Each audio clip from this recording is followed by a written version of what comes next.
Welcome to Sarah Wood's Tale, where stories comes alive. Please do well to hit that subscription button and turn on your notification bell for subsequent stories.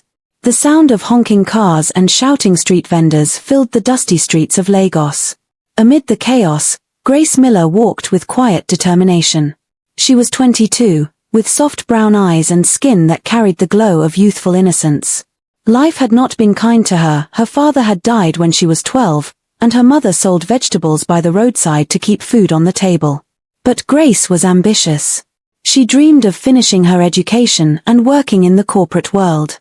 She wanted to be someone her late father would have been proud of. That was before Daniel Wright walked into her life. She met him one evening at a small community center where local talents performed. Daniel, tall and smooth-talking, stood on the stage with a guitar in his hand. His voice was raw, passionate, and full of promise. Grace felt like every lyric was meant for her. After his performance, Daniel walked past her with a smile. "Hi," he said, lowering his guitar. "Did you enjoy the show?" Grace blushed. "Yes. You sing really well." "Thanks," Daniel said, his eyes lingering on her. "What's your name?" "Grace," she replied softly. He stretched out his hand. "I'm Daniel. Daniel Wright. A musician. Well, an upcoming one." Their handshake lingered longer than necessary, and in that simple moment, something sparked between them. Over the weeks that followed, Daniel and Grace became inseparable. They walked the streets together, ate roasted corn by the roadside, and shared dreams under the stars. Grace told him about her ambitions to go back to school, and Daniel told her about his dream of becoming the next big musician in Africa. "Grace," Daniel said one evening as they sat by the lagoon, the lights of the city reflecting on the water. "One day, I'll make it big. I'll be on billboards, TV, everywhere. And when I do, I'll make sure you never lack anything. You'll be the queen by my side." Grace smiled, her heart swelling with hope. "I believe you, Daniel. I know you'll make it." But believing in Daniel came at a cost. Grace had little savings, money she had planned to use to enroll in a business diploma program. One afternoon, Daniel came to her, looking troubled. "Grace," he sighed, "I just got an opportunity to record a demo. This could be my breakthrough. But I don't have the money." "How much?" Grace asked immediately. 30,000 naira, he said. "I know it's a lot. But this demo, it could change our lives." Grace's heart pounded. That was the exact amount she had saved for school. For a moment, she hesitated. Then she looked into Daniel's eyes. They were filled with desperation and trust. "Take it," she whispered, pressing the money into his hands. "Grace, are you sure?" "Yes. If it's for us, I'll do it." Daniel pulled her into a tight hug. "I don't deserve you. I swear, I'll make you proud." That night, Grace lay awake in her small room, staring at the ceiling. She had given up her education for him, but she felt no regret. Love, she told herself, was about sacrifice. What she didn't know was that this was only the beginning of the sacrifices she would make. Grace became the backbone of Daniel's dreams. Each morning, while most girls her age were heading to lectures, Grace was heading to work. She took on multiple jobs, selling second-hand clothes at the market during the day and working as a waitress at a small bar at night. Her feet ached, her back hurt, but she never complained. Every naira she earned went straight into Daniel's music studio sessions, new clothes for performances, transport fare to auditions. "Grace, you're killing yourself," her friend Clara told her one afternoon as they sat outside the bar. "Why are you carrying this man's dreams on your head? What about your own life?" Grace wiped sweat from her forehead and smiled faintly. "Clara, Daniel just needs a chance. Once he blows, everything will change. Both of us will live the life we dream of." Clara shook her head. I just hope he values you the way you value him." One rainy evening, Daniel rushed into Grace's room, his shirt wet from the downpour. "Grace," he said, almost breathless. "I got invited to perform at a bigger stage next month. This could be it. But I need money for proper outfits and a backup band." Grace bit her lip. She had no money left, not after paying his last studio session. She looked at the small gold chain her father had given her before he died. It was her most precious possession. The next day, she walked into a pawn shop. The shopkeeper examined the chain. "I'll give you 15,000. Grace's heart tightened, but she nodded. "Take it." That evening, she placed the money in Daniel's hand. "You did this for me again," Daniel whispered. Grace smiled tiredly. "For us." He hugged her.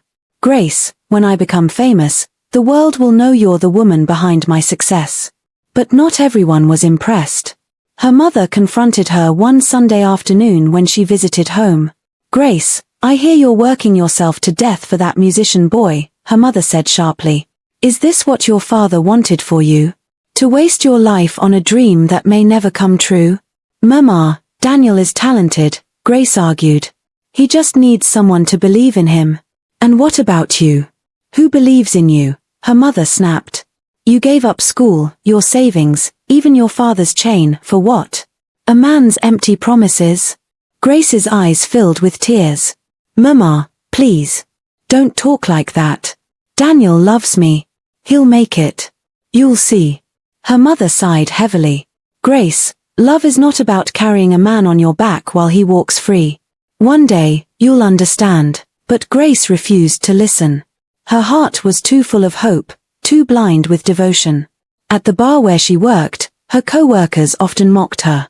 "See this girl," one of them whispered one night as Grace cleaned tables. "She's busy slaving away for a man who doesn't even have one hit song." Another laughed. "She thinks she's investing in her future husband. Me, I can't suffer for any man." Grace overheard, but she kept quiet. She held on to Daniel's words, the sweet promises he whispered to her in private. "Grace, I'll never forget what you've done for me," he would say, kissing her forehead. "You're my angel. When I succeed, you'll wear diamonds." It was those words that kept her going. Even when she skipped meals so Daniel could eat better. Even when her body ached from standing all day at the market. Even when people laughed at her, calling her Daniel's sponsor. Grace believed. She believed because love, to her, was not about what she received, it was about what she gave. One night, as she lay in bed exhausted, Daniel lay beside her, his voice filled with dreams. "Grace, can you imagine?" he said softly. "One day, we'll live in a big house in Banana Island. We'll travel the world. You'll have everything you ever wanted." Grace turned to look at him, her eyes heavy but hopeful. "That's all I want, Daniel. To see you succeed. To see us happy." He kissed her gently. "Then keep believing in me. I promise, your sacrifices won't be in vain." Grace closed her eyes, clinging to those promises like a lifeline. But deep down, somewhere in the quiet corners of her heart, a small voice whispered a question she dared not face. What if he never keeps his promise? The first time Grace felt something crack inside her was at a music lounge in Saulier. Daniel had finally gotten a chance to perform in front of some big names in the industry. Grace, of course, had paid for his outfit, the transportation, and even the drinks he shared with his crew. She sat at the back of the room, dressed simply, her tired eyes shining with pride as she watched him. When he climbed the stage, the lights bounced off his figure. He looked confident, handsome, like a star in the making. Grace's heart swelled. She thought, this is it. My Daniel is going to make it. After the performance, a group of ladies gathered around him, giggling and throwing compliments. One of them, a tall woman with curly hair and a shiny red dress, held onto his arm like she owned it. Grace walked up, smiling shyly. "Daniel, you were amazing." Daniel glanced at her, then at the ladies. He laughed, brushing her hand away lightly. "Ah, don't mind her. She's just a friend from the neighborhood." The words stung. "Just a friend?" "Daniel," Grace started, but he cut her off, his tone sharp. "Grace, please, don't embarrass me here. Can't you see I'm networking?" The women laughed, whispering to one another. Grace felt her cheeks burn. She wanted the ground to open and swallow her. That night, she cried silently in her room. When Daniel finally came home, hours later, smelling of alcohol and perfume, she confronted him. "Why did you talk to me like that, Daniel? In front of everyone?" Daniel sighed, unbothered. Grace, you don't understand this industry. If people think I'm taken, they won't take me seriously. You know how fans are, they want to imagine I'm single. It's just strategy. Her voice trembled. But I'm not just anybody, Daniel. I've given up so much for you. Daniel reached for her hand half-heartedly. And I'm grateful. But don't stress me with emotions right now. I need focus, Grace. Don't make me choose between love and my dream. Grace turned away, tears spilling down her cheeks. For the first time, she felt the weight of the scar forming in her heart. But she told herself it was just a phase. Love required patience. She believed he would come around. Grace's patience was tested to its breaking point. One evening, after another long day selling clothes at the market, she walked into Daniel's apartment. She carried a small nylon bag of food, jollof rice and chicken she had saved to surprise him with. But the surprise was hers. The moment she opened the door, she froze. Daniel was on the couch with the same woman from the lounge, the one in the red dress. They were too close, their laughter intimate, her hand resting on his chest. The bag slipped from Grace's hand, the rice spilling across the floor. Daniel, her voice cracked. What is this? The woman smirked, unbothered. Daniel stood, trying to act calm. Grace, it's not what it looks like. Grace's lips trembled. Not what it looks like. Daniel, she's in our house. The woman rolled her eyes. Your house. Sweetheart, men like him don't belong to one woman. Grace's chest tightened. Daniel, tell me she's lying. Tell me. Daniel avoided her gaze. Grace, you're making a scene. You know I love you, but I can't stop people from being around me. It's part of the life I'm chasing. Grace's heart shattered. After everything I've done for you. After all the sacrifices. The woman stood, picking up her purse. I'll leave you 2 lovebirds to it, she said mockingly, brushing past Grace. As soon as the door closed, Grace burst into tears. Daniel, how could you do this to me? Daniel's expression hardened. Grace, you're too emotional. You act like I owe you my whole life just because you helped me. Don't tie me down with guilt. Those words cut deeper than a knife. But the scars didn't stop there. 2 weeks later, Grace's world collapsed even more. She had noticed Daniel was distant, often staying out late and ignoring her calls. One evening, she followed her instincts and confronted him directly. Daniel, what's going on? Why are you avoiding me? Daniel exhaled, running his hand over his head. Fine. You want the truth. I got another girl pregnant. The room spun. Grace clutched her chest. Pregnant? Yes, he muttered. It just happened. But I can't abandon her, Grace. She's carrying my child. Grace fell onto the chair, her body shaking. After everything, you do this to me. Daniel's eyes turned cold. Grace, stop acting like a victim. I didn't force you to help me. You chose to. Don't hold it over my head now. Her tears came uncontrollably. I gave up my education, my father's chain, my dignity for you. And this is how you repay me. Instead of consoling her, Daniel raised his voice. You're suffocating me, Grace, always reminding me of what you've done. If you can't handle this, maybe you should just leave. Grace stared at him, broken. This was not the Daniel who had once held her hand under the stars, promising her the world. This was a stranger, a man who had turned her love into scars. That night, she packed her things into a small bag. She had nowhere to go, no family willing to take her back after she had ignored their warnings. But she knew one thing, she couldn't stay. As she stepped out into the cold night, her heart in pieces, she whispered to herself. I gave him my all. He gave me scars. But maybe God has another plan. It was the beginning of the end and the painful birth of a new beginning. The days that followed Grace's departure from Daniel's house were some of the darkest of her life.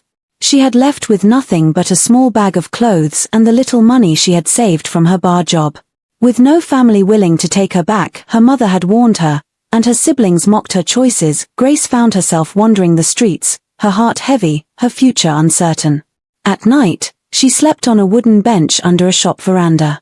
During the day, she begged for food or washed clothes for strangers just to survive. It was on one of those nights, while she sat by the roadside hugging her knees, that Michael Carter saw her. Michael was a 32-year-old photographer, known for taking raw, street-style photos of life in Lagos. He was tall, light-skinned, with a quiet aura. That evening, he had been driving home after a shoot when his eyes caught Grace's figure, thin, tired, yet strikingly beautiful even in her brokenness. He slowed his car, got down, and approached carefully. "Hello," he said gently. "Are you okay?" Grace looked up, startled. Her eyes were swollen from crying. She quickly wiped her tears. "I'm fine," she lied. Michael studied her face, the scars of exhaustion etched deeply. "You don't look fine. Do you have a place to stay?" Grace shook her head, embarrassed. "I'll be okay." For a moment, Michael hesitated. Then he said, "I'm a photographer. I don't mean to intrude, but you have a unique look. Strong, vulnerable, rare. Would you let me take a few pictures of you? No charge. Just, something about you deserves to be seen." Grace blinked, unsure if she heard right. "Pictures? Of me?" "Yes," he smiled. "You may not see it, but there's something powerful in your face." She almost laughed. She hadn't felt powerful in months. She felt invisible, unwanted. But something in his tone felt genuine. "Okay," she whispered. The next day, Michael brought his camera. Grace stood nervously near an old wall painted with faded graffiti. "I don't know how to pose," she admitted. "You don't need to," Michael assured. "Just be yourself. Look at me the way you look at the world. Honest." As he clicked the camera, Grace slowly loosened. She didn't force a smile. She let her pain show, the sadness in her eyes, the resilience in her jawline, the softness of her features. Michael lowered the camera, stunned. "Grace," he said softly, "you're a natural." She frowned. "I'm just tired." "That's the beauty," he said. "You're real. And real is powerful." After the session, Michael showed her the photos. Grace gasped. She could hardly believe it was her. This can't be me," she whispered. "It is you," Michael said firmly. "This is the face of survival. The world needs to see it." Grace's heart warmed for the first time in months. For once, someone saw more than her scars, they saw her. 2 days later, Michael posted one of her photos on his photography page. The caption read, "Strength wears many faces. Sometimes, it looks like this." Within hours, the photo went viral. Thousands of likes, shares, and comments poured in. People wrote things like, "Who is she? She's stunning. There's so much story in her eyes. This woman looks like she's been through fire and came out gold." Michael called her later that night, his voice excited. "Grace, you won't believe it. A fashion agency reached out. They want to meet you." Grace held the phone tightly, her heart racing. "Me? But I'm nobody." Michael smiled on the other end. "Not anymore. Grace, God is opening a door." For the first time in a long time, Grace felt hope flicker inside her chest. Walking into the fashion agency felt like stepping into another world. Grace wore a simple borrowed dress Michael had given her, her hair tied back neatly. She was nervous, but Michael's reassuring presence beside her kept her steady. The agency director, a stylish woman named Olivia Brooks, studied Grace from head to toe. "You've never modeled before?" Olivia asked. "No, Grace said quietly. Olivia tapped her pen against the table. "You have raw beauty. Not polished, but raw, and that's what the world craves right now. Something authentic. I can work with this." Grace glanced at Michael, her heart pounding. Within a week, she was signed as a new face under the agency. Her first official shoot was terrifying. Dozens of lights, cameras, and people buzzed around her. "Relax your shoulders," the stylist said. "Give me more intensity," the photographer instructed. Grace tried, but her hands trembled. She felt like she didn't belong. During a break, she whispered to Michael, who had tagged along for support. "I don't think I can do this." Michael placed a hand on her shoulder. "Grace, remember how you looked in those street photos? That wasn't training, that was you. Just be yourself. Let them see your truth. Taking a deep breath, Grace walked back on set. She closed her eyes, thinking of all the nights she had gone hungry, all the tears she had cried for Daniel, all the shame she had endured. When she opened them, the camera clicked, capturing a face full of raw, undeniable emotion. The crew went silent for a moment. Then the photographer grinned. That's it. That's the shot. Within months, Grace's face was everywhere on billboards, in magazines, on fashion blogs. The girl who once begged for food was now being celebrated as the new African jewel of fashion. One evening, Grace sat in her small but cozy apartment, her own apartment, flipping through a magazine that featured her on the cover. Tears welled in her eyes. God, she whispered, is this really me? From shame to spotlight. You did this. Her phone buzzed. It was a message from her mother. Grace, I saw your face on TV today. I'm sorry I doubted you. I'm proud of you, my daughter. Grace pressed the phone to her chest, crying. For years, she had carried Daniel's dreams on her back. Now, she was walking in her own. But little did she know, her rise to fame was about to collide with the very man who had given her scars. The first time Grace walked a runway, the crowd gasped. It was the annual Lagos Fashion Week, and she had been chosen as one of the headliners, a miracle she still couldn't fully believe.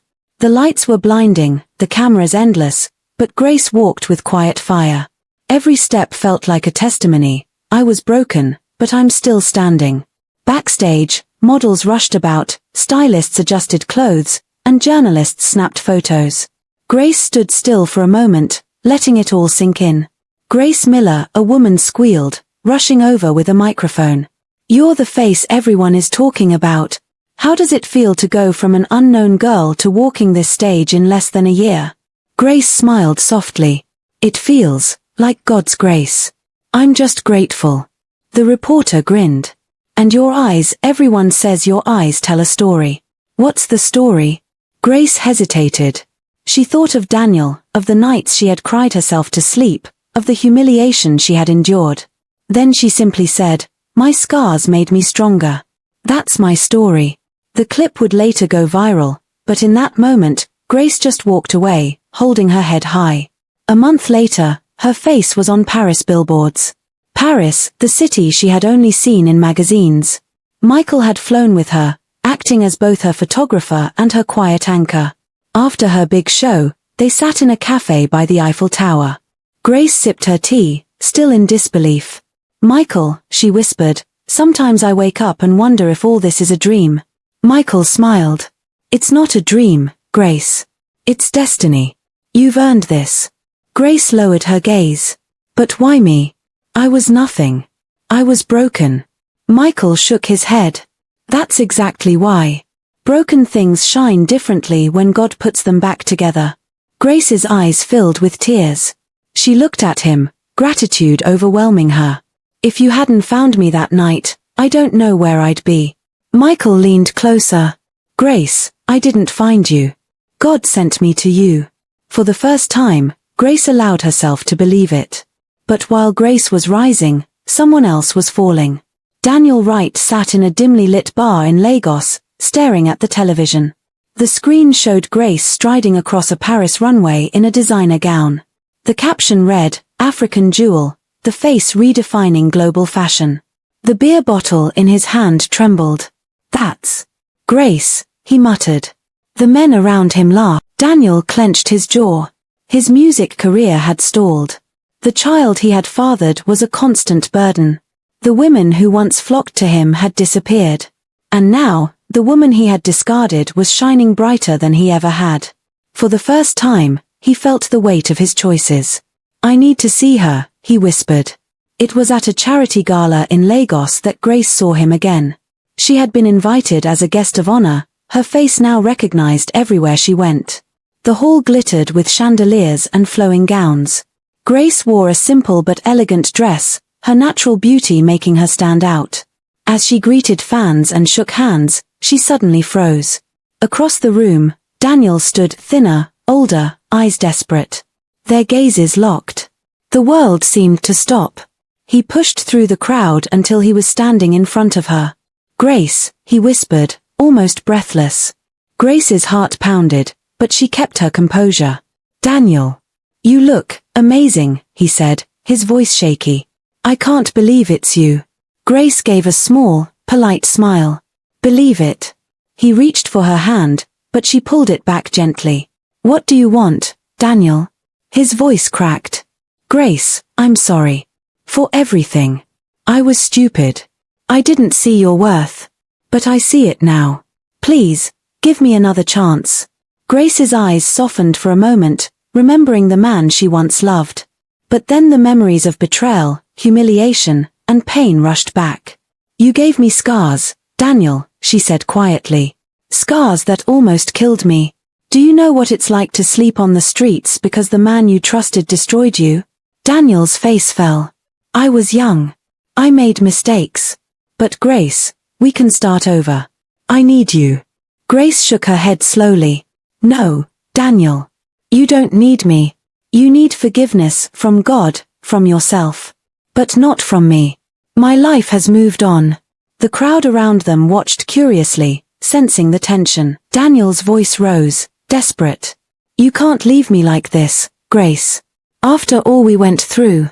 Grace cut him off, her tone steady but firm. "Yes, we went through a lot. I gave you my all. You gave me scars. But God gave me stardom. And I won't throw that away by going back to what broke me." The words silenced the room. Cameras flashed. People whispered. Daniel stood frozen, his pride crushed, his eyes wet. For the first time, he realized Grace was truly beyond his reach. Grace turned away, walking gracefully toward Michael, who had been watching protectively from the side. She slipped her hand into his, her head held high. In that moment, she knew, the past was behind her. The scars were still there, but they no longer defined her. She was free. Daniel's face haunted Grace for days after the gala. She had seen desperation in his eyes, the same desperation she once carried when begging him to choose her, to love her, to value her. Now the tables had turned, he was the one begging, and she was the one who had the power to say no. But power didn't bring her joy. It brought her sadness. Michael noticed her silence one evening as they sat in her apartment. "You've been quiet," he said softly. Grace sighed. "I saw Daniel broken, Michael. He looked like a shadow of himself. And I felt pity." Michael studied her carefully. "Do you still love him?" Grace shook her head slowly. "No. Not in that way. I think I mourned that love a long time ago. But part of me still aches for the man he could have been. The man I believed in." Michael reached for her hand. "Grace, you don't owe him anything. God already lifted you out of that pit. Don't go back out of guilt." Grace nodded, though her heart remained heavy. Weeks later, Daniel's downfall became public news. He had been arrested for drug possession. His shows were cancelled, sponsors pulled out, and the woman he impregnated had left him, unable to handle the chaos. The tabloids wrote headlines like, "Daniel Wright, from rising star to broken man. Ex-lover of Grace Miller hits rock bottom." Grace sat with Michael, reading one of the articles. She put the newspaper down, her face troubled. "Michael, it hurts me to see him like this," she whispered. Michael frowned. "After everything he did to you. Grace, he destroyed you." "Yes," Grace said softly. "But I don't want revenge. I don't want his pain. I want him to heal even if it's without me." That night, she made a quiet decision. She called a trusted aide and arranged for an anonymous donation to be sent toward Daniel's legal fees and rehabilitation program. When Michael found out, he was stunned. "Grace, why? He doesn't deserve your help." Grace smiled sadly. "Maybe not. But I'm not doing it for him. I'm doing it for me. I won't let bitterness define me.